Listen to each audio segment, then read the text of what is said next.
Today in this video, I'm going to address a specific change that took place for Lucario's Aura Sphere in the latest patch of 3.1. I'm not going to go over all of his changes because none of them interest me that far, only this bulletin here that says fully charged Aura Sphere has a larger hitbox. Okay. On the Nintendo patch site, it states increased attack range when charged to max. The problem with both of these changes listed on these sources is that they're just vague. Okay? They're so general that once I read them, I'm not quite sure what they're meaning. What are they saying? You know?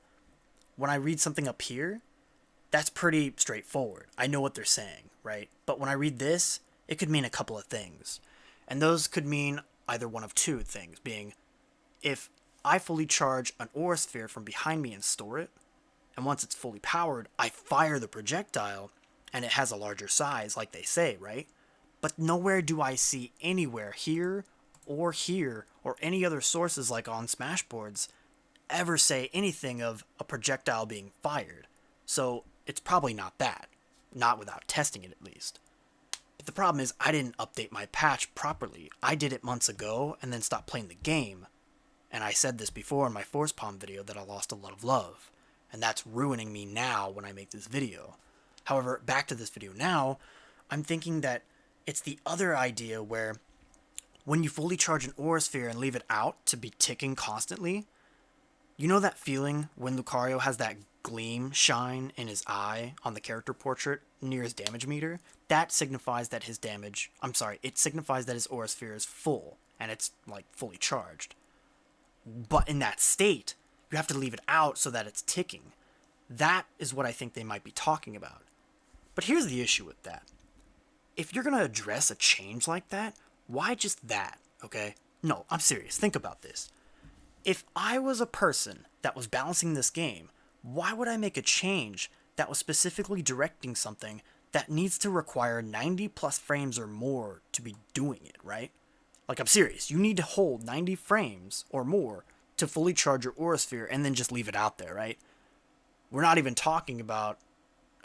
Look, I'm sorry, but if it was me, I would just increase the hitbox of the sphere growing in his paws gradually, and then fully charged state. Like, I would increase all of that, not just fully charged at the max capacity, you know?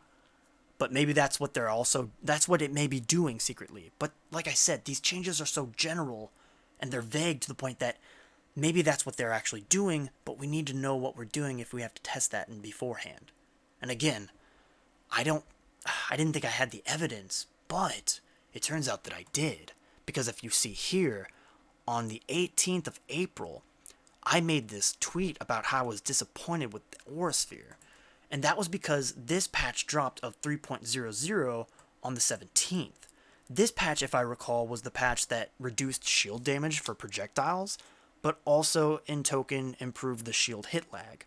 Which, by the way, that made Aura Sphere safe from block. Remember that, alright? Also, it got reduced in lag. Okay. So this post I made. The reason why I went through all this trouble was because ninja patches exist. And it's true, they do. That's why I went so far as to lab the crap out of Aura Sphere. Look at this image, for example, right? 120 aura? That's much higher than base already. But this sphere is, despite being so massive, I don't even hit K. Rool's elbow. The context of this image is, I did a shield drop with King K. Rool, and when I shield dropped, his animation of his arm retracting inwards gets closer to Lucario. But when you see this little effect, this is called a glancing blow. And what that means is, I got really close, like really close. Like you are literally pixel units away from hitting K. Rool, but you didn't. You got close, but no dice. Look at 150. Same scenario. The hitbox slightly improves, but the sphere is so much bigger than anything else. And finally, for 190, the highest you can go, max capacity, at least with neutral stock deficit, the hitbox itself hits his elbow here, or at least close, but realistically, look at this. His arm and shoulder are getting, like, clean cut by this sphere, but it's not. and that's depressing. But the past me was a genius. Okay, this image, for context, this is K. Rool angling his shield from below the platform, and it's angled upward, alright? The max Aura Sphere charge doesn't hit the shield, nor tick it. And the thing about this, why I did, is because King K. Rool has the largest shield size in the game. Bubble shields appear as soon as the second frame, but you can hit them to appear on the first frame, although pixelated looking. So all in all, because the Aura Sphere didn't even hit the shield here, this is the evidence that I needed for this video. So now, we're going to go into the latest patch and go in training mode to see what changed. So now we're in training mode, and I'm going to show you guys the situation that I used to recreate the fourth image. Ledge jump, roll in place, zoom in, crouch, and then Aura Sphere charge at the same time. But this time, I'm going to make K. Rool do an up taunt because his hurt box doesn't interact with the Aura Sphere's hitbox whatsoever. So, we also need to make that in mind because, you know, we don't know how much this buff increased. I mean, I do, but the rest of you watching don't. Or maybe you do, I don't know, but we'll see. So, up taunt, and while the up taunt's going on, you buffer angling up your shield. So, and then we max zoom so that we see it all. And what we're trying to figure out here is, are we going to be able to see a frame 1 shield? Or a frame... Oh, yes. Okay, so it is a frame 1 shield. That means when it happened instantly, it pixelated the shield, signifying it hit. And with that said, it's actually a really impressive feat that it just did there. But we're not done, because we need to now display what it looks like whenever we hit the earliest percent that it will still wear down on his shield. So... let's simulate it again. But this time we're going to use less aura. Luckily, I know the exact aura percent it requires, but it tosses up between 153, 4, or 5. But needless to say, we're going to try 153 before I lose my mind. So, same process.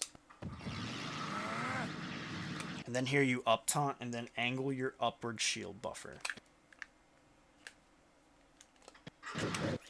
Oh, and max zoom, right. I'm sorry.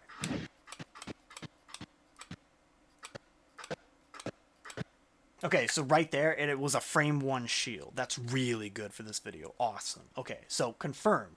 It hits. And where that little bubble effect is between the big sphere and the bubble shield, that's generally where the hitbox will, like, start to begin hitting. So, really good. Really good. Really good. Okay, so now we're going to do it again. But what we're going to do is have him at 152% instead. This is actually going to be the perfect video because what you're going to see is the closest it'll possibly get without actually hitting K. Rool when he shields and angles up. So again, up taunt and then upward angle the buffer the upward angle shield. And so we're going to look for the frame 2. Okay, that moment where you see the little crown and some of the bit of his arm, that's frame 1, but you don't see a shield yet. But that's frame 1 in his shielding animation. And with that bubble shield there, we actually see where the hitbox doesn't reach, but it's still there nonetheless. And with that, that ends off this video. So, even with this much length into the video, I happily appreciate you watching all the way through.